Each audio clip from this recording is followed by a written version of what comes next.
Umigting ang tensyon sa pagitan ng local at Chinese business communities kaugnay ng pagsalakay sa Philippine Sanjia Steel Corporation. Iniuugnay ang naturang kumpanya sa umano'y drug lord na si Tony Yang. Ang detalye sa agenda report ni Joash Malimban. Niresbakan ng 6 sa leading business organization sa bansa si Defense Secretary Gibo Teodoro at ang mga otoridad na nag-iimbestiga sa Philippine Sanjia Steel Corporation. Ito ang kumpanyang sinalakay noong May 15 kung saan nadiskubre na gumagamit umano ng health hazardous materials ang naturang steel plant. Sinabi rin noon ni Teodoro na posibleng substandard ang steel products na manufactured sa naturang planta. Konektado rin umano sa umaming fake Filipino na si Tony Yang ang kumpanya. Arestado sa raid ang nasa 70 Chinese nationals na base sa initial investigation ay kulang-kulang daw sa mga dokumento.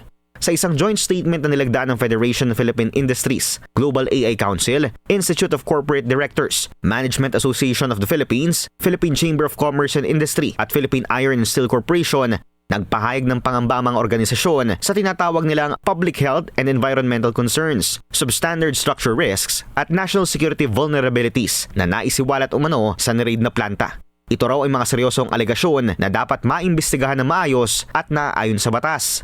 Dahil daw rito, dineklara ng mga organisasyon ang kanilang full support sa Presidential Anti-Organized Crime Commission o PAOK, Department of National Defense, National Bureau of Investigation at Armed Forces of the Philippines. Nananawagan din daw sila ng isang timely, coordinated at lawful investigation kaugnay ng insidente, pagsusuri sa regulatory compliance, safety standards at oversight mechanisms ng kumpanya at ang pagsasagawa ng Kongreso ng mga reforma sa ating national security. Pero tila negatibo ang reaksyon ng Chinese business community patungkol dito. Ayon sa isang mataas na Chinese business official na tumanggi magpakilala. Ayon sa informant, una pa lang ay unverified na ang mga alegasyong ipresenta ni Secretary Teodoro. Dahilan kung bakit nagalit daw ang Chinese government at nagpataw ng sanctions laban sa kanya. Dagdag pa niya, laya na ang 70 Chinese nationals na inakusahan na kulang-kulang ng dokumento. Dahilan para questionin naman ang motibo ng nangyaring pag-aresto. Ayon pa sa informant, tila panunulisit umano ng signature for support ang ginawa ng DND kaya pumirma ang naturang business organizations. Kasalukuyang nakasara ang Philippine Sanjia Steel Corp.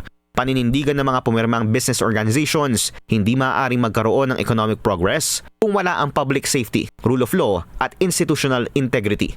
Para sa agenda, Joash Malimban, Billionaire News Channel. Manatiling nakatutok sa Billionaire News Channel. Sumubaybay sa aming social media accounts at mag-subscribe sa aming YouTube channel para sa mga eksklusibong balita at storya.